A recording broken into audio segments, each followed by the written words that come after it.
Jubilee has released yet another shouting match, but this time it features someone who I don't have that much exposure to, namely Patrick Bet-David. Patrick Bet-David is a fairly controversial figure. He is someone who served in the 101st Airborne. He has a net worth of over $300 million, and he's a 53-year-old hyper capitalist, very pro-American type of guy.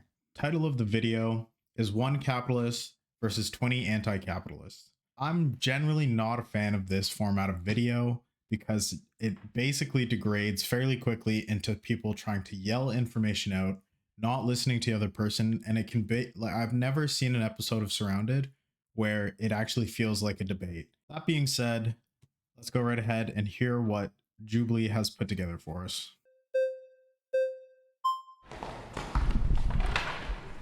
Beaver. How are you?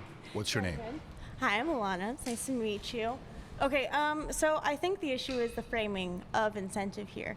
Incentive doesn't disappear in a socialist or a communist society. It just changes and evolves. So we Actually, to an extent, I do agree with that. You can have other forms of incentive that capitalism, or at least in this framing of capitalism, does not really account for. The reality is, in a capitalist system, you can still pursue things that you enjoy and are passionate about. And so why is communism then better? There's no real argument for why communism is better, because it allows people to pursue things that maybe they are more passionate about. You can still pursue that in a capitalist society. You just maybe won't make very much money, right? You still have the freedom to do that. see in capitalism, the incentive is obviously monetary gain, maybe even collecting capital itself through land ownership. Monetary gain and collecting capital are like relatively similar statements. But I think she means, well, she just said land ownership is the collection of assets. In a communist or a socialist country, you would see incentive would just evolve into, I know it's a vague term, but the common good.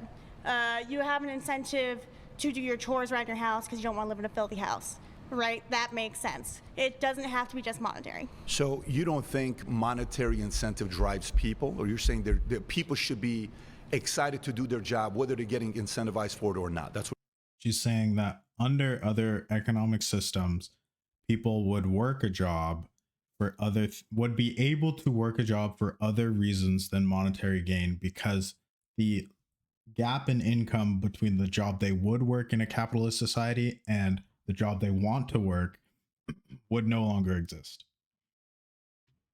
what you're saying. People will be incentivized to do. Give me a case study. Give me a case study of that worked. Give me one case study. We don't even need to look at case studies. We can just look at charity work. Well, why don't we actually look at a case study? You got two countries, North Korea, South Korea. One is communism and one is capitalism. Yes. North Korea's GDP last year was $23 billion. Are we judging countries' values based off GDP that's and not because what that's they a value job, for freedom of speech. You can't, humans? like, if you lived in North Korea, you wouldn't be able to do what you're doing right now. You wouldn't have a voice. In South Korea, I'm gonna give you stats. In South Korea, their GDP is $1.7 trillion. South Korea is also owned by like 5 companies in total in the entire 70 country. times better you think than that's North something Korea. to buy if you are employed by the top 5 free. countries? So about South Korea, she's correct.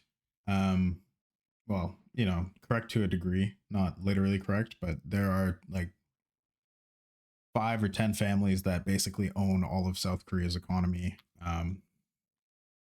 About North Korea, though, it's an interesting concept because people will point to North Korea and point to Cuba and say these are examples of why communism is a failure, when you need to consider the fact that these places have been under arms embargoes for probably, for well over the length of my entire life, 25 years, and well before that, right? Into like the Red Scare era. So not just arms embargoes, sorry, I misspoke. They've been under trade embargoes. They have no trade at all whatsoever. North Korea is to a certain extent self-imposed, and then Cuba is has been imposed by America. Nobody's allowed to trade with these places. So how can you really say that communism fails when it's not given a try? That's, I think, the counter argument here. The fact that North Korea or South Korea is owned by 10 families or whatever, that's just the same as America to a certain extent. That's the same as every capitalist nation. And it's kind of inevitable. The fact is, these families rotate and change over time. You know, some dynasties grow, some dynasties fall, and the capital does cycle through the economy as time goes on. So, I mean, I hear what she's saying. I just don't think it's a great point. You are practically unemployed in these countries. Do you like to be free? I'm not going to be free in a country like South Korea where I'm only employed in 5 companies or no job. Do you like to be free to call somebody out like me? Do you like to be free where you can have a strong opinion? Do you like to be free to have your dreams? I like to be free, but that's why I'm anti-capitalist. Well, maybe you are That is why I'm anti-capitalist, because capitalism removes that choice. There is no real incentive of capitalism because the incentive is survival. When you get into communism, the incentive is for the common good. I love that. I got an offer for you before we move. It's not for the common good. It's for the perceived common good, because communism necessitates a centralization of the means of production, because then the people own it. Who's the people in most communist states? That ends up being the government. That's not the common good. The government does not have the common good in its heart because it doesn't have a heart. The government has only the existence of the government in its heart, in its in the hearts of the people who work there. So the reality is, you cannot say that in communism, in practice, in reality, the common good is ever the question, right? If I were to give you your $2,350, which is the cost to renunciate your citizenship, and I paid you your first class, flight to whatever communist country, and $20,000 of spending money, communist country. Would you give up your citizenship to go to that country? Whichever communist country you want to go to. Yeah, Cuba, we can give you Venezuela, we give you North Korea, any one of those you want to go to. Venezuela. Choose any one of them, I'll give you a one-way ticket, and I'll fund it for you if you want to. Her counter argument is weak. That's not a communist country. I mean, they literally are. I already explained why they're bad examples. I kind of knew he was going to bring that up with the way she was talking. The reality is, you can't say that those are examples of failures of communism because they haven't really had the chance to not be failures. There's no real way for us to know what would have happened in Cuba because they never had the chance. They were taken over brutally by a military dictatorship, and since then have been under embargo with absolutely no trade at all. So yeah, I mean, I'm not saying Cuba would be prosperous if there was no embargo. I'm just saying we can't really say one way or the other. Thank you. Yes.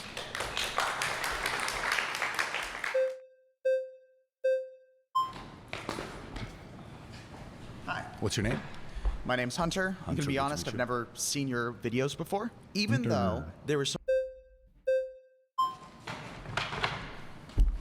Hey, I'm Luke. Luke? Yes. Like Luke. the hat. Good to meet you. Oh, thank you very much. Good to meet you too. So I think incentives are exactly the fundamental...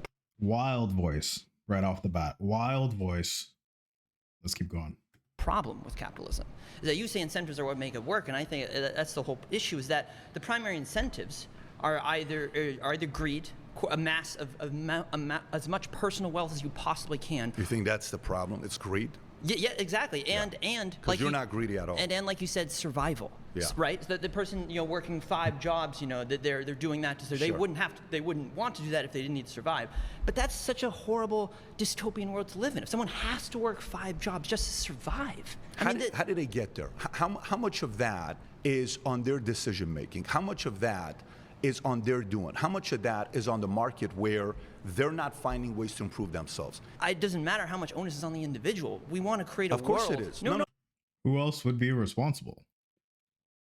See, this is the problem, and I think this is probably going to be a reoccurring theme. These people want to remove the responsibility of the individual from the equation to make themselves per hour worth more money, right? Or per year, however you want to slice it, and say it's unfair that someone who is a successful entrepreneur or someone who is a doctor or XYZ person who has a lot of money, it's unfair that they have it because this person doesn't have any. What does that have to do when you say something like, why is this person who's working 5 jobs not seeking to improve themselves. How could you ever respond to that with, it doesn't matter? It does matter, because that's how you get more money, is to become better at something and have someone who wants to pay you to do that thing. No. See, we want to create a onus world is on in you. which people don't have to earn their right to And exist, to live. we live in a country where majority of the world wants to come here. The most Is making the same argument. The distinction, I think, is in their thought process, because PBD thinks it's an individual's responsible to market themselves and to make themselves marketable in such a way that they become desirable to employ. And this person is saying everybody's desirable to employ and everybody deserves. Hey, it's editor Cam again. I don't think this was a fair assessment of this person's point. I think he's more saying that everybody should have a right to exist. And so there's a base level of compensation that everybody should be entitled to, which allows them to live a prosperous life. And if you want more, then you should be able to go after it, but you shouldn't be required to work, I guess, to survive. Everybody throughout history, prior to the riches we've been able to amass, really in the past like 10, 20, 30, 40 years, has had to work to survive. Every single human being who has ever existed since humans first walked the earth has had to work to survive. So why is the natural way of things bad, inherently bad? Now, if you want to make the argument like the previous person was making, that, you know, in a rich nation, you can afford to provide people with basic healthcare or necessary healthcare, that's a different argument. But no person, it's not economically feasible to support potentially the entire population of your nation, because money in has to be greater than money out. I think the onus is on the individual to push themselves, to learn and to grow and to become either specialized or very useful to their employer. And if your current employer doesn't appreciate you, it's on you. It's your responsibility to recognize how much you are worth and to find an employer that will appreciate your skills and intelligence and pay you what you deserve. It's not your employer's responsibility to pay you what you deserve. It's your responsibility to earn it. And if the market doesn't want to pay you, maybe you haven't earned it. important citizenship country is America. Right. People give up their lives to come here. Have you ever lived in another country before? No, not lived, no. Why do you think so many want to come here? I think the people coming here are coming from gang-ridden, corruption-ridden, violence-ridden. You think that's just all it is? You think I came from a gang-ridden in Iran? I lived there 11 years. I think the majority of, certainly coming from South America. Most people come here because what you're doing to me, you're sitting across from me right now. Right. Millions of people are going to watch this. In America, you can call me out. You can say whatever you want. Right. Nothing's going to happen. Right. You're free and safe here, right? Sure. Freedom of speech has You nothing to do can't with do that in capitalism, Iran. though. Of course it is. There's a lot of elements with America. You're He might be saying it. talking incentive. The amount of benefits America offers against Right. other countries, it's so much higher. Okay, he's not saying it. Freedom of speech, the unalienable rights that are put forward in the Charter of Rights and Freedoms, is fundamentally to protect the rights of the individual, which is a fundamentally capitalist ideal. So these things come together to a certain extent. Is freedom of thought, freedom of expression. It's necessary in a capitalistic society, where it's not necessary in a socialist or a communist society. Where somebody with big dreams, incentives, Right. they're willing to come and say, I want to come to America, please let me in. And Right. some come and take advantage of it. But to say the individual that's working 3 to 5 jobs, if you do that for a season, if you do that for 2 years, if you do that for 5 years, fine. If you do that for 20, 30 years, you're doing something wrong. But the point is, life, liberty, and the Agreed. That's exactly what I was trying to say. pursuit of happiness, right? Those are the inalienable rights. We shouldn't have to earn those rights. We shouldn't have to earn the right to health do care. have to earn it. Earn the right. No, I because actually- this is just, we just want to live, I- exist. I- We can't work our blood, sweat, and tears just to survive. That's Yeah. Yes, you should, and you have to. In the US, you have the right to life, liberty, and the pursuit of happiness. So I think this guy's argument is that in life, and maybe even in the pursuit of happiness, you are promised healthcare somewhere in there. I don't agree with him I don't know if he's really expressing this well. Maybe I'm being charitable. I think that's what he's trying to say, is that everybody in America, American citizens, have the right to healthcare. I don't agree, but Horrible dystopian world that we live in right now. No, then what do you think we're here for? To just sit around and play video games? What do you think we're here for? To sit around and watch TV shows? We're here to sit and watch cat videos? We what are do you think we're put here we to are do? here to create a prosperous community to lift How do you everyone create a up. prosperous community? How do you create a prosperous I also want to key in something really specific that he said.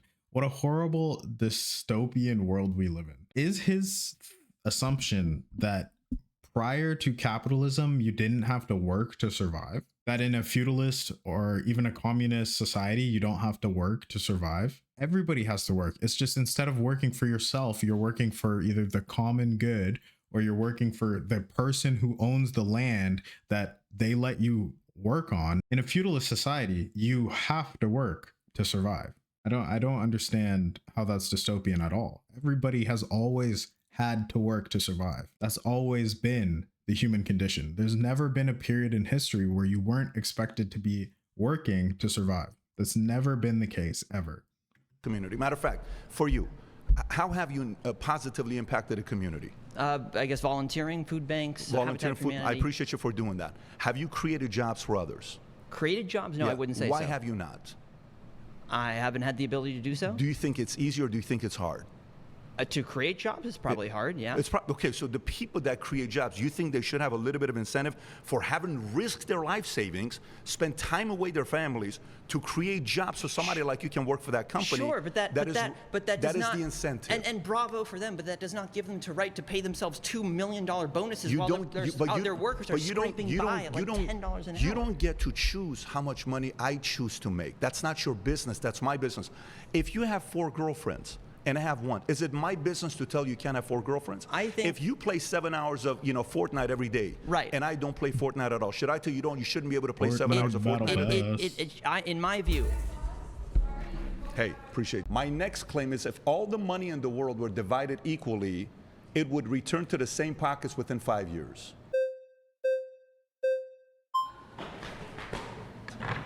What's your name? Caleb. Caleb. Yeah, I can show you the receipts. I can show you the email confirmations. Like, I am trying my best to use my values with the freedom that we have So here. if I gave you a job, you would work 40 hours a week? If the job is in alignment with something that's noble and good, I think I... Come on, bro. How are you like, I can't get work? And then someone's like, I'll give you a job. Would you work 40 hours a week? If I like the job, yes. Only if I enjoy it. So you don't deserve money. could. The issue is, and again, you may say that this is a personal weakness, but like right now, substitute teaching, tutoring, trying to help in that way is making it so that I'm able to scratch by. Yeah. But without the supplemental income and the help from the society of people who make more money, I'm going to not have enough food. I want to address something which you made a point that I agree with. On why don't some people create wealth? In my family, when I was growing up, and I was telling this young lady over here, when my dad was a cashier at a 99-cent store, we've never owned an insurance policy before. My parents, we've never owned a house before. I've never lived in an apartment with a swimming pool before. We've never had a 401k, stock, mutual fund, none of that stuff. I had no clue how money worked. So for me, when I got out of the Army with a 1.8 GPA, out of high school, I went straight to the Army because I didn't know how money works. If you look at our system today, in high school, we learn about a lot of different things. They don't teach us about taxes, finances, mutual funds, stocks, bonds. Colleges don't even teach a lot of that right now. So you work who's essentially on those front lines working in. I've worked with many high school teachers and the directors of psychology to talk to the youth. Yes, so I have. Right now, I'm in a position where I have options, like you said. I do have some options, Not but really. they seem to be somewhat destructive and exploitative of me, of my peers. So If your desire is money, by and large, you are going to have to do this fun thing that most people call working. Are you going to love every second of working? No. Is that inherently wrong? No. Let's continue. I'm trying I think to you're too discriminate. selective for jobs right now. You don't have the ability to Exactly be my selective point. at this Exactly stage. my Well, but the point. thing is, You don't have the luxury of picking and choosing if you're broke. do wanna make because I'm some- instilled with a freedom that is maybe God universe given, and I don't actually have Yeah. to because of the system. Like you said, I don't have to play along with some corrupt game. So I gave up I think California a is career. perfect for someone like you. Well, Thankfully, Yeah, I think it California is. agrees. But you mentioned earlier in a previous discussion that we have free speech, we can say what we want. Right. But the thing is, have you been punched on the train for how you look and how you share your do you- ideas? Bro, he's Iranian. Do I look like an American to you? Do you see this nose? No, I'm just asking. I'm Middle Eastern. You know what's happened to this guy?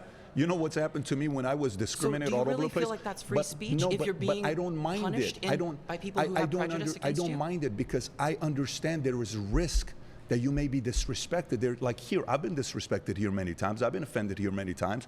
A lot of you are coming here finding a way to attack me and tell different stories. I'm okay with that. I don't want to attack you. You're being very. This circles exactly back into what I was saying before. Is an actual capitalistic society requires freedom of thought to fuel innovation, right? To make the next big product, because you have to be able to freely express yourself, freely think, freely speak in order to communicate your new idea or the problems with the existing idea, right? Respectful. I'm not talking about you, but what I'm saying to you is when you say, have you ever been punched in the face on a bus? You don't want to hear about what things has happened to me because of the way I look. Because I feel but like I don't want to use you've that. been through a lot of trauma I don't in your wanna- life, but what I- and now you're kind of clinging to things I'm that not. What I don't want to think do you that. are. I have my son is sitting right here, my 13-year-old son, my 4-year. I have 4 So he does have children, and this is actually, I think, the perfect example of a victim mentality versus someone who is not a victim, right? He's saying you've been through a lot of trauma, you've had a lot of problems in your life, and he's saying I'm not trying to leverage these things to become a victim. I'm trying to put myself in a situation where these things don't happen to me, you know? kids. I bring them everywhere. I want them to see that it's okay. People are going to disagree with you. You have to be comfortable with this. all the time. You are with 13-year-olds all the time? Because of my Hey, yo. job, because I'm a substitute teacher and a tutor. The thing is, Got it. you I can got it. imply Yeah. many different things, Got and it. that is your right. But what I'm saying is right now, Yeah. I care deeply about having a good experience. The incentive that I feel is for peace and prosperity. Okay, so even he's saying it. He values things that are non-monetary, and so he's choosing not to work, right? But that's a choice. And I guess he's saying that because he lives in California, he has socialized healthcare that enables him somehow to not work that hard. Okay. All right. I respect it. And again, I'm using my freedom now, but the I issue is respect you're it. saying we have all these options, but whenever I tour You the do, globe, but I you- see franchises that have monopolized pretty much everywhere. So Sure. when you talk about options, it's really, there's these select few people who have this infrastructure that's really benefiting them more than others. And without some sort of conscious, spiritual, moral awakening, what can we do except for beg and appeal and Well, no, amass? you can't be too selective. What? What is this dude talking about? Beg and appeal, and without some sort of conscious spiritual awakening, all we can do is beg McDonald's for a job. Go out and make a job. Go out and make a business. Who's stopping you? At Well, the but beginning, again, when I worked at don't like that Haagen-Dazs, word I couldn't be too can't because selective you're for a saying job. I can't whenever I can. It's a choice. Yeah. Thank you so much. Yeah, nice. Appreciate you for being respectful. And that entire conversation is basically encapsulated by what PBD said at the end. It's a choice. He's choosing to have less, and that's okay. If that's what you want, that's okay. But the reality is, that's not some failure of capitalism. That's the beauty of capitalism. You can choose to work as much or as little as you want. That's the point. You have the right to choose. Also mentioned Wealth of Nations. You like Adam Smith? I think a lot of his ideas, yes. Do you disagree, or do you also agree that landlords are parasites? I don't agree landlords are parasites. Adam Smith, No, even I a Wealth of don't- I Nations don't- author, I said don't- that. I don't. I He know said you're- that rent you're is cherry picking. I don't think landlords are parasites. I don't think Adam Smith meant that. Yeah, so the quote is, landlord's right has its origin in robbery. The landlords, like all other men, love to reap what they never sowed and demand a rent, even for the natural produce of the earth. The rent of land, it may be thought, is frequently no more than a reasonable profit or interest for the stock laid out by the landlord upon its improvement. This, no doubt, may be partly the case upon some occasions. The landlord demands a rent even for unimproved land, and the supposed interest or profit upon the expense of improvement is generally an addition to this original rent. Those improvements, besides, are not always made by the stock of the landlord, but sometimes by that of the tenant. When the lease comes to be renewed, however, the landlord commonly demands the same augmentation of rent as if they had been all made by his own. He sometimes demands rent for what is altogether incapable of human improvement. You can't really say that he believes all landlords are parasites. Maybe he's saying that some landlords are parasites, for sure. Some landlords are expecting money for things that they didn't do. If they own the land and they're charging rent, he's not saying anyone who charges rent for land, period, is a parasite. That's a common thing that people say that is really not true. I'll include this link in the description if you're curious to read the rest of it. It's a pretty long discussion. I think in many cases, when you think about what's happening with New York right now, this is why I'm telling you guys, I hope all of us reunite in 4 years and we have a conversation, and I hope Mamdani wins. I am hoping Mamdani wins because that case study is going to get opened up and all of you guys are going to see it. Can we both agree that corporate Democrats are a stain on this country? Democrats that utilize their leverage and utilize their influence to maximize their own private wealth is a bad thing that we should discourage? I think if it's their choice. I don't think you and I get to tell them what to do and what not to do. So you think that like insider trading should be allowed? I'm not for insider trading whatsoever. But you just said it's their choice. No, he's saying it's their choice to do that, and it's your choice as a voter not to vote for it. The problem in America is that these people get reelected, and that's a different discussion. These people should not be doing what they're doing. The problem is that they get reelected doing what they're doing, and they get to do it like Nancy Pelosi and get like 400% returns. I don't know what returns she got last year, but let's say. So Nancy Pelosi made a 54% gain last year, outshining nearly every hedge fund. Like definitely the best investor in Congress. This person has been a career politician. She's been in Congress for basically my whole life at least, and she's worth like hundreds of millions of dollars. And the problem in America is that she's able to get reelected. If you're being you can specific, use your influence. If you're specific with insider trading, that's a different conversation. I just think that all of these are examples of why capitalism is not a meritocracy, especially when you're saying that politicians who utilize their influence to maximize their own wealth. Could be right. When you're talking about landlords who are profiting off of necessity for people, or you're talking about business owners who stifle unions for people that just want to collectively organize. You could be right if the data was shown. I'll shake your hand, absolutely. I'm not trying to disrespect you. No. Thank you. You've been very respectful. No. But for me to tell you this, everything here can be proven based on data. Correct. If your policies are so attractive, I'm going to come to you. Empirical data shows that worker cooperatives are not only more sustainable to market collapses, but they also provide more of an actual attachment to the work that those workers have. The alienation of labor is absolutely making people hate their jobs. Why do you think most people watching probably don't like the workplace that they're in, but still agree that there's some problem in America, whether they're saying it's immigrants or whether they're saying it's billionaires? What the problem is in America is people don't feel an actual attachment to what they're producing in the world. About Social Security? One of the problems. What do you think about what FDR did? Wait, do you have nothing to say about those worker cooperatives? No, because your point's been made. Go back to Social Security. This has been done with, right? If we have a couple minutes. What do you think about Social Security and how FDR came up with it? Yeah, I think FDR, from most historians, are placed in the top 3 of all presidents, and that's from conservatives and Democrats. I think that FDR got a lot of things great. I really like his second bill of economic rights. I think it's very vital that we provide people with housing, we decommodify things that are necessities. Do you know the difference between elastic and inelastic goods? Stay on Social Security. Oh, so you don't know the difference? What do you think about Social Security? Stay on that. Okay.